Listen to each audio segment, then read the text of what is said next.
RMN Davao. Listen win. Listen win. Okay, mga kasama live ta kami diri sa may Puruca 9, Barangay 7-A nga siyudad sa Davao. Og nanapuntay nga abtan samtang naminaw og DXDC karong mga orasa. Okay, maghinay-hinay tag paduol. Okay, paduol ta dito pasulod. Naabtan gyud nato mga kasama samtang naminaw og DXDC RMN Davao. Gisa may pangalan nato sa? Edmond Villar. Si Sir Edmond Villar mga kasama. Sila may edad nato, sir?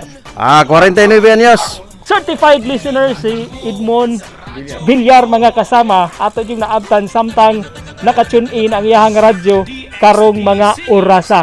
Okay, din nato langanon mga kasama ato nang itunol ang init nga litsong manok. Unya parisan pa jud nato og mabugnaw nga soft drinks.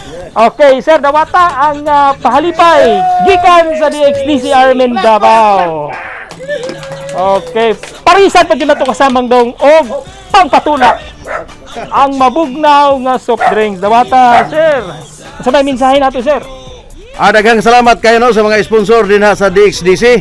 Kay sa una pa nahimo gyud kaming listeners din sa DXDC.